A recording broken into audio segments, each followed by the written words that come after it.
Hey guys, ரொம்ப நாளைக்கு அப்புறமா நம்மளோட சேனலில் ஒரு லாங் வீடியோ ஒன்று ஷேர் பண்ணியிருக்கேன். வீடியோ ஸ்கிப் பண்ணாமல் ஃபுல்லாக பாருங்கள். இந்த மே மந்த் சம்மர் ஹாலிடேக்கு நிறைய பேர் கொடைக்கானல் போகணுன்னு பிளான் பண்ணியிருப்பீங்க. உங்களுக்காக தான் இந்த வீடியோ. இந்த வீடியோவில் கொடைக்கானலில் இருக்கக்கூடிய டூரிஸ்ட் பிளேசஸ் எல்லாமே மோஸ்ட்லி கவர் பண்ணியிருப்பேன். அது மட்டும் இல்லாமல் ஃபேமிலியாக போய் எந்த பிளேஸ்க்கெலாம் நீங்கள் ரிஸ்க் எடுக்க வேணாம் அப்படிங்கிறதையுமே மென்ஷன் பண்ணியிருக்கேன். ஒரு சில பேசிக் இன்ஃபர்மேஷன் கொடுத்துறேன். நீங்கள் எல்லாத்துக்குமே ரெடியாகி வந்துடுங்க. மேலே நிறைய இடங்களில் ஜிபே அக்செப்ட் பண்ண மாட்றாங்க. ஏன்னா எல்லா இடங்கள்லையுமே டவர் இஷ்யூ இருக்குது. ஸோ அதனால் அக்செப்ட் பண்ணுறது இல்லை. ஸோ முடிஞ்ச அளவுக்கு கையில் கேஷே எடுத்துக்கோங்க. கொடைக்கானல் சிட்டியில் மட்டும்தான் அதை அக்செப்ட் பண்ணுறாங்க. நிறையா ஸ்பாட்டில் நம்ம கேஷ் தான் கொடுக்குற மாதிரி இருக்குது. நீங்கள் கொடைக்கானலுக்கு உள்ளே வரதுக்கு பாஸ் மேண்டட்ரி. ஸோ பாஸ் எடுத்துகிட்டு உள்ளே வாங்க. அப்படி இல்லைன்னா இங்கே ஒரு 5 மினிட்ஸில் நம்ம எடுத்துக்கலாம். அது மட்டும் இல்லாமல் நீங்கள் பைக் இல்லை கார்லலாம் ட்ராவல் பண்ணுறீங்க அப்படின்னா பெட்ரோல் பங்க் கொடைக்கானல் சிட்டியில் ஒரு 2-3 ஸ்பாட்டில் மட்டும்தான் இருக்குது. அதுக்கு மேலே எங்கேயுமே இல்லை. ஸோ நீங்கள் அதுக்கு மேலே ட்ராவல் பண்ணி போகிறீங்க அப்படின்னா முன்னாடியே பெட்ரோல் போட்டுக்கோங்க. ஸோ அதுதான் பெட்டர். இல்லைன்னா நடுவில் வேறு எங்கேயுமே கிடைக்காது. நாங்கள் கரெக்டாக ஏப்ரல் எண்டில் தான் நாங்கள் கொடைக்கானல் வந்திருந்தோம். ஸோ அதனால் ரொம்ப டிராஃபிக் கிடையாது. நீங்கள் மே மந்த் வரீங்க அப்படின்னா கண்டிப்பாக டிராஃபிக் இருக்கும். ஸோ மோஸ்ட்லி நீங்கள் வீக் டேஸ்லேயே பிளான் பண்ணிடுங்க. வீக்கெண்டில் வந்தீங்க அப்படின்னா நிறையா இஷ்யூஸ் இருக்கும். ஈவன் உங்களுக்கு ஸ்டே கூட ப்ராப்ளம் ஆகலாம். ஸோ அதனால் முன்னாடியே பிளான் பண்ணி புக் பண்ணிடுங்க. கொடைக்கானலில் நிறைய பிளேஸ் நம்ம மோஸ்ட்லி ஏறி இறங்குற மாதிரி இருக்கும். அதனால் கம்ஃபர்டபுளான ஷூஸ் ஏதாவது போட்டுக்கோங்க. ஸோ அதுதான் கரெக்டாக இருக்கும். டே டைமில் வெயில் இருந்தாலும் ஒரு 9லேருந்து ஒரு 1 மணி வரைக்கும் நமக்கு அந்த வெயில் தெரியும். அதுக்கப்புறம் பார்த்திங்கன்னா உங்களுக்கு ஒரு ஜில்லுன்னு தான் ஒரு கிளைமேட் இருக்கும். ஸோ மோஸ்ட்லி நீங்கள் ஏதாவது ஜாக்கெட் இல்லைன்னா லைட் வெயிட் ஸ்வெட்டர் ஏதாவது எடுத்துக்கோங்க. ஓகே, இப்போ நம்ம வீடியோக்குள்ளே போகலாம். ஸோ இப்போ கொடைக்கானல் செக் போஸ்ட்டில் பார்த்தீங்கன்னா பிளாஸ்டிக் எதுவும் இருக்கான்னு செக் பண்ணுறாங்க. செக் பண்ணிவிட்டு நம்ம உள்ளே போன ஒரு 100 மீட்டர்லேயே ரைட் சைட் பார்த்தீங்கன்னா ஒரு சில்வர் வாட்டர் ஃபால் இருக்குது. ஸோ நம்ம போகிறப்பயே ஜஸ்ட் பார்த்துட்டு போயிடலாம். இது சம்மர் டைம் அப்படிங்கிறனால வாட்டர் ஃபாலில் அந்தளவுக்கு தண்ணி வரல. பட் இருந்தாலும் போகிற வழியில் பார்த்துட்டு போயிடலாம். வாட்டர் ஃபால் போயிட்டு ஒரு 3 மணி போல் நாங்கள் கொடைக்கானல் ரீச் பண்ணிட்டோம். ஸோ பக்கத்தில் அந்த ரெஸ்டாரண்ட்லேயே சாப்பிட்டுட்டு ஒரு 2 பிளேஸ் கவர் பண்ணியிருந்தோம். அந்த பிளேஸ் என்ன அப்படிங்கிறத இந்த வீடியோவோட எண்டில் நான் இன்க்ளூட் பண்ணுறேன். அது ஒரு ஒர்ஸ்ட்டான ஒரு எக்ஸ்பீரியன்ஸாக இருந்தது. நீங்கள் ஃபேமிலி கூட போகிறீங்க அப்படின்னா மோஸ்ட்லி அந்த பிளேஸ்லாம் அவாய்ட் பண்ணிக்கிறது தான் நல்லது. இதுதான் நாங்கள் தங்கியிருந்த ரெசார்ட்டோட வீடியோ. இதை நான் மார்னிங் டைமில் தான் எடுத்திருந்தேன். ஏன்னா நான் மண்டே நைட் நாங்கள் இந்த ரெசார்ட் ரீச் ஆகிறதுக்கு நைட் 9 o'clock ஆயிடுச்சு. ஒரு 2 பிளேஸ் நாங்கள் கவர் பண்ணிட்டு வந்தனால கொஞ்சம் லேட் ஆயிடுச்சு. ஸோ அதனால் மார்னிங் டைமில் இந்த வீடியோ நான் எடுத்திருக்கேன். இந்த ரெசார்ட் பார்த்தீங்க அப்படின்னா கரெக்டாக கொடைக்கானல் லேக்லேருந்து ஒரு 100 மீட்டர்லேயே இந்த ரெசார்ட் இருக்குது. எக்ஸாக்டாக சொல்லணும்னா கொடைக்கானல் சிட்டி சென்டரில் தான் இது இருக்குது. எங்கள் கூட அம்மா வந்திருந்தாங்க. ஸோ அம்மாவுக்கு ஒரு ரூம், எங்களுக்கு ஒரு ரூம் சேர்த்து புக் பண்ணியிருந்தோம். ஒரு சின்ன காட்டேஜ் மாதிரி தான் இது. நாங்கள் போன டைமில் ரூம் அண்ட் ரெசார்ட்லாம் நிறையாவே ஃப்ரீயாக தான் இருந்தது. அதனால் பட்ஜெட் ஃப்ரெண்ட்லியாக நம்மளால் பார்த்து எடுத்துக்க முடியும். ஸோ நாங்கள் தங்கியிருந்த இந்த ரெசார்ட்டோட ப்ரைஸ் பார்த்திங்க அப்படின்னா ஒரு நாள் நைட்டுக்கு மட்டும் 7,000 சார்ஜ் பண்ணாங்க. ஸோ கொஞ்சம் பேசணும் அப்படின்னா ஒரு 500 வரைக்கும் லெஸ் பண்ணிப்பாங்க. இந்த ரெசார்ட்டோட டீட்டெயில் நான் டிஸ்கிரிப்ஷனில் கொடுக்குறேன், செக் பண்ணி பாருங்கள். நீங்கள் கொடைக்கானல் வந்ததுக்கப்புறம் மார்னிங் சீக்கிரமாகவே உங்களோட ஜேர்னி ஸ்டார்ட் பண்ணிடுங்க. அப்போ தான் எல்லா பிளேஸையும் கவர் பண்ண முடியும். நாங்கள் மார்னிங் ஒரு 9 o'clock போல் ஸ்டார்ட் பண்ணிட்டோம். பக்கத்தில் இருந்து A2Bயில் சாப்பிட்டுட்டு அப்படியே போட் ஹவுஸ் போயிட்டோம். ஏன்னா எங்கள் ரூம்லேருந்து லேக்குக்கு ரொம்ப பக்கம். நாங்கள் வந்த டைமில் போட் ஹவுஸ் ரொம்ப ஃப்ரீயாக தான் இருந்தது. ஒரு அரை மணி நேரம் மட்டும்தான் வெயிட் பண்ணி போகிற மாதிரி இருந்தது. இதே நீங்கள் மே மந்தில் வரீங்க அப்படின்னா ஒரு 2 மணி நேரத்துலேருந்து 3 மணி நேரம் வரைக்குமே நீங்கள் வெயிட் பண்ணுற மாதிரி இருக்கும். ஸோ மோஸ்ட்லி வீக் டேஸில் வர மாதிரி பிளான் பண்ணிக்கோங்க. போட் ஹவுஸ்லேருந்து ஒரு 1/2 கிலோமீட்டர்லேயே கோக்கர்ஸ் வால்க் இருக்குது. அங்கே ஏர்லி மார்னிங் நீங்கள் போனீங்கன்னா சன்ரைஸ் பார்க்கலாம். இன்னொன்று வியூ பாயிண்ட்டும் நல்லா இருக்கும், பார்க்கலாம். நீங்கள் பஸ் ஸ்டாண்ட்லேருந்து கவர் பண்ணுறீங்க அப்படின்னா ஒரு 1/2 கிலோமீட்டர்லேயே போட் ஹவுஸ் வந்துடும். போட் ஹவுஸ்லேருந்து இந்த கோக்கர்ஸ் வால்க் எல்லாமே ரொம்ப பக்கம்தான். இதோட என்ட்ரி சார்ஜ் பார்த்தீங்க அப்படின்னா 20லேருந்து 30 rupees வரைக்கும் சார்ஜ் பண்ணுறாங்க. இதுக்கு அப்படியே ஆப்போசிட்டில் தான் ப்ரையன்ட் பார்க் இருக்குது. ஸோ அந்த பார்க் போனீங்கன்னா ஒரு சினிமேட்டிக்காக ஃபோட்டோஸ் வீடியோஸ்லாம் நீங்கள் எடுக்கணும்னு நினச்சிங்கன்னா எடுக்கலாம். ஸோ டிக்கெட் எல்லாமே இதில் இன்க்ளூட் பண்ணியிருக்கேன். இல்லைனா டிஸ்கிரிப்ஷனில் உங்களுக்கு நான் கொடுக்குறேன், பார்த்து செக் பண்ணிக்கோங்க. இங்கே நீங்கள் ஒரு 2 மணி நேரம் வரைக்கும் தாராளமாக டைம் ஸ்பெண்ட் பண்ணலாம். ஃபோட்டோஸ் வீடியோஸ்லாம் எடுக்கிறீங்க அப்படின்னா ஒரு பர்ஃபெக்டான பிளேஸ் தான் இது. இந்த 3 ஸ்பாட்டுமே பார்த்தீங்கன்னா ஜஸ்ட் பஸ் ஸ்டாண்டுக்கு பக்கத்தில் தான் இருக்குது. ஸோ அதனால் ஈஸியாக நீங்கள் கவர் பண்ணிடலாம். பார்க் போனதுக்கப்புறமா நாங்கள் ரோஸ் கார்டன் தான் போனோம். இதில் நான் மேப் இன்க்ளூட் பண்ணியிருக்கேன். மெயின் டவுனில் இருந்து ஸ்ட்ரைட்டாக ஒரு 3 கிலோமீட்டர்லேயே வந்துட்டு நமக்கு ரோஸ் கார்டன் தான் இருக்குது.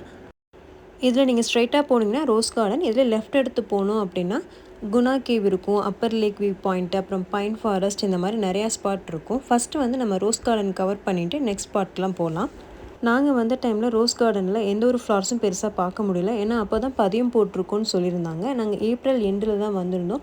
மேபி நீங்கள் மே மந்த்து அதுக்கப்புறம் வரீங்க அப்படின்னா நல்ல ஃப்ளார்ஸ் நிறையா பார்க்கலான்னு நினைக்கிறேன்.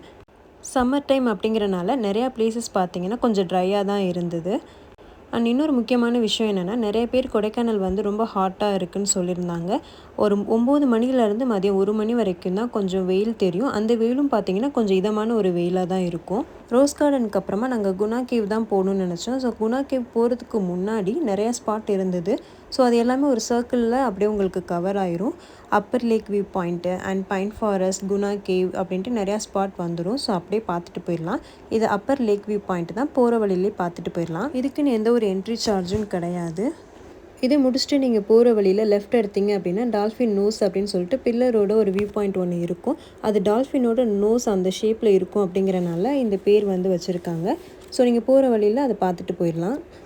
இதுக்கு எந்த ஒரு என்ட்ரி சார்ஜும் கிடையாது. இதுலேருந்து வெளியில் வந்துட்டு மறுபடியும் மெயின் ரோட்டில் இருந்து நம்ம நெக்ஸ்ட்டு குணா கேவ், அப்புறம் பில்லர் ராக், பைன் ஃபாரஸ்ட் எல்லாமே கவர் பண்ணணும். ஸோ இங்கே பார்த்தீங்க அப்படின்னா எல்லாத்துக்கும் சேர்த்து ஒரே என்ட்ரி டிக்கெட் மட்டும்தான். ஸோ ஒரு ஆளுக்கு 30 ருபீஸ் வரைக்கும் சார்ஜ் பண்ணுறாங்க. அண்ட் கார் பார்க்கிங்க்கு வந்து 50 ருபீஸ் உங்களுக்கு தனியாக சார்ஜ் பண்ணுறாங்க. நாங்கள் போன டைமில் எந்த இடத்துலையுமே அந்தளவுக்கு டிராஃபிக் கிடையாது. ஆனால் இந்த ஒரு ஸ்பாட்க்கு மட்டும் பார்த்திங்கன்னா அவ்வளோ க்ரௌடு இருந்தது. ஸோ அந்த ஸ்பாட் என்னென்னா குணா கேவ் தான். ஸோ நீங்கள் பார்த்திங்கனாலே உங்களுக்கே தெரியும், உள்ளே பார்த்திங்கன்னா அவ்வளோ க்ரௌடு இருந்தது. ஸோ மஞ்சுமல் பாய்ஸ் படம் வந்ததுக்கப்புறமா ஸோ இந்த இடம் வந்துட்டு ரொம்பவே ஃபேமஸ் ஆயிருச்சு. நாங்கள் போன டைமில் ஃப்ரண்ட்டில் அந்த ஆர்ச்செலாம் இல்லை. இந்த படம் வந்ததுக்கப்புறம் தான் கொஞ்சம் நிறையா பண்ணியிருக்காங்க. நான் கொடைக்கானலுக்கு ஒரு 3-4 டைம்ஸ் கிட்ட வந்திருக்கேன். அப்போலாம் இந்தளவுக்கு கூட்டம் இருந்ததில்லை. அந்த படத்தோட ரெஃப்ளெக்ஷன் தான் இவ்வளோ பேரை இங்கே கூட்டிகிட்டு வந்திருக்கு.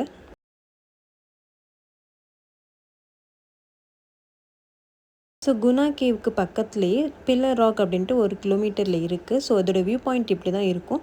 நான் போகல, ஜஸ்ட் இமேஜ் மட்டும் நான் ஆட் பண்ணியிருக்கேன். குணா கேவ்லேருந்து நெக்ஸ்ட் ஸ்பாட் பார்த்தீங்கன்னா பைன் ஃபாரஸ்ட். இங்கே என்ன ஸ்பெஷல்னால், இங்கே இருக்கக்கூடிய இந்த ட்ரீ தான் இங்கே ஸ்பெஷல். இங்கே நிறையா ஷூட்டிங் எடுத்திருக்காங்க. அது மட்டும் இல்லாமல் நம்மளும் இங்கே ஃபோட்டோஸ் அண்ட் வீடியோஸ்லாம் எடுத்துக்கலாம். ரொம்ப பர்ஃபெக்டான ஒரு பிளேஸ். பைன் ஃபாரஸ்ட்க்கு அப்புறமா இன்னொரு ஒரு வியூ பாயிண்ட் ஒன்று இருக்கும். ஸோ போகிற வழியில் அதையும் கவர் பண்ணிடலாம். கொடைக்கானல்லேருந்து ஒரு 10 கிலோமீட்டர் இருக்கக்கூடிய ஸ்பாட் எல்லாமே நம்ம கவர் பண்ணிட்டோம். இனி வர வீடியோ பார்த்தீங்கன்னா கொடைக்கானல் மலையிலேருந்து இன்னும் மேலே ஒரு 30 கிலோமீட்டர் ட்ராவல் பண்ணி போகிற வீடியோ தான் நான் ஆட் பண்ண போகிறேன்.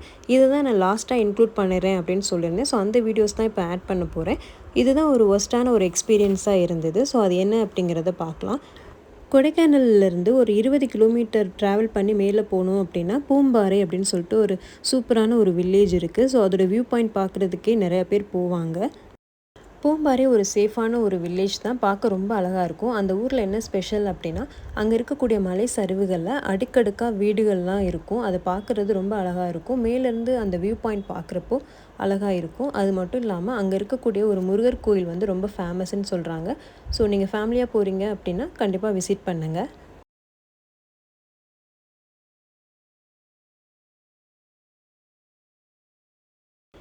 பூம்பாறையிலேருந்து நெக்ஸ்ட் நாங்கள் கூக்கல் அப்படிங்கிற ஒரு வில்லேஜுக்கு தான் நாங்கள் போய்கிட்டு இருந்தோம்.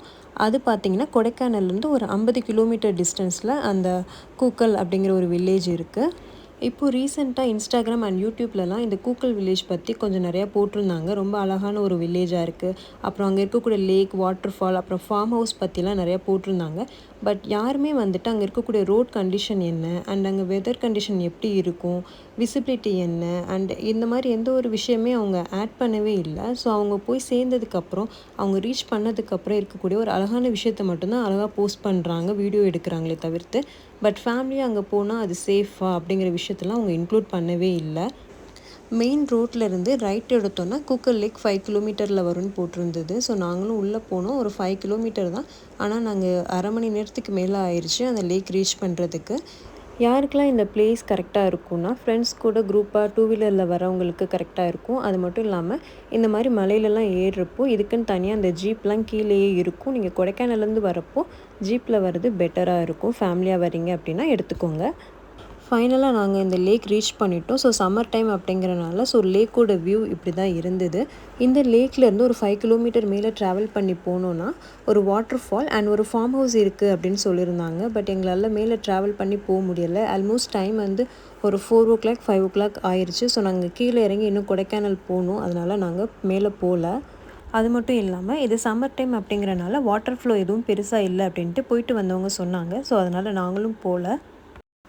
கூக்கல் வில்லேஜ்லேருந்து வெளியில் வந்ததுக்கப்புறமா ஒரு 5 கிலோமீட்டர்லேயே மன்னவனூர் லேக் அப்புறம் பூண்டின்னு சொல்லிட்டு ஒரு 2-3 ஸ்பாட் இருக்குது. அதோட இமேஜ் வந்து நான் கொடுக்குறேன் பாருங்கள். ஒன்ஸ் நீங்கள் ரீச் பண்ணதுக்கப்புறம் அந்த ஊர் பார்க்க ரொம்ப அழகாக இருக்கும், அதில் எந்த டவுட்டுமே கிடையாது.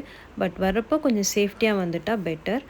கூக்கல்லேருந்து அப்படியே நாங்களும் கீழே இறங்கி ரெசார்ட்க்கு போயிட்டோம்.